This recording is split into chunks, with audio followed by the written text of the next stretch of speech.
5 مراحل بنمر بيهم آخر يوم لينا في الدنيا. المرحلة الأولى يومك العادي.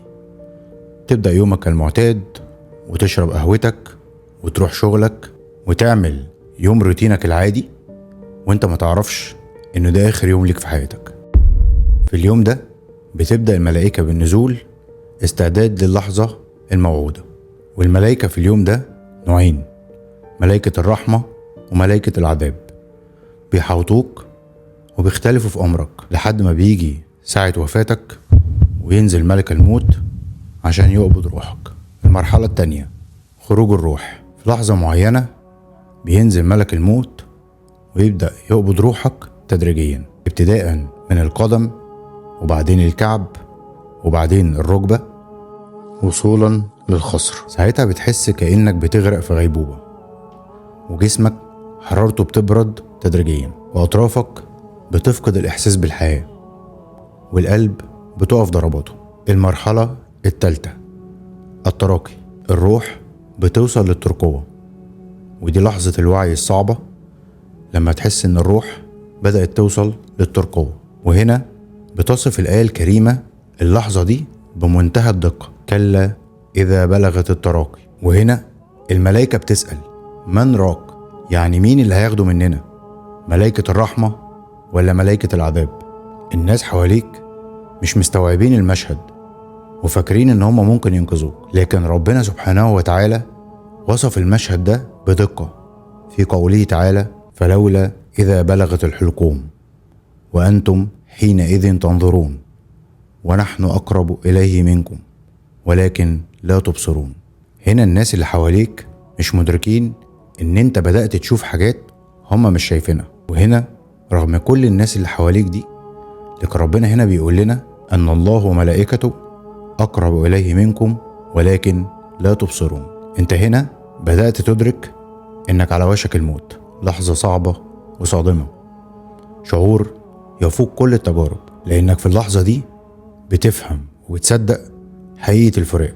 بعد ما عشت سنين طويلة بتاكل وبتشرب وبتعمل كل حاجة انت عايزها وانت كنت فاكر ان الحقيقة دي بعيدة عنك، لكن دلوقتي انت بتواجه حقيقة النهاية، الموت. وهنا بتتحقق الآية الكريمة في قوله تعالى: وظن أنه الفراق والتفت الساق بالساق إلى ربك يومئذ المساق. المرحلة الرابعة الحلقوم. في المرحلة دي بتبتدي تشوف الملائكة وبتدرك انك بتفارق الحياة وتبتدي تشوف عالم جديد تماما واسع جدا، وعينك بتشوف بامتداد رهيب والناس واقفة حواليك. انت شايف الناس اللي حواليك لكن خلاص انت في عالم تاني، والملائكة خلاص حسمت امرك وعرفت طريقها، والناس حواليك عمالة تسألك وتقولك ايه اللي بيحصلك، رد علينا، مالك، حاسس بايه؟ المرحلة الخامسة النزع. الروح وهي بتنتزع من الجسد.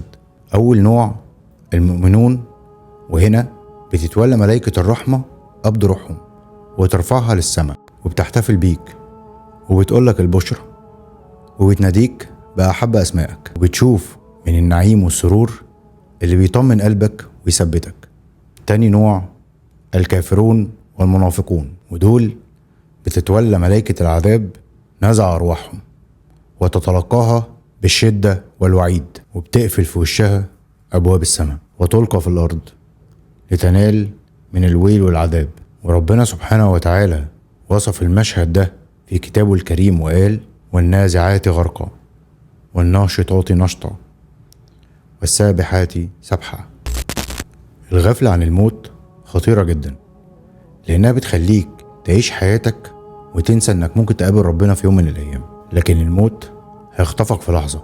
الحياة اللي بنعيشها دي هتنتهي في اي لحظة، فلازم نكون مستعدين للقاء ربنا عز وجل.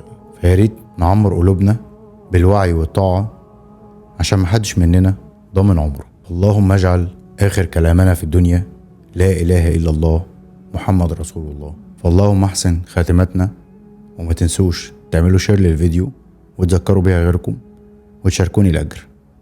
السلام عليكم.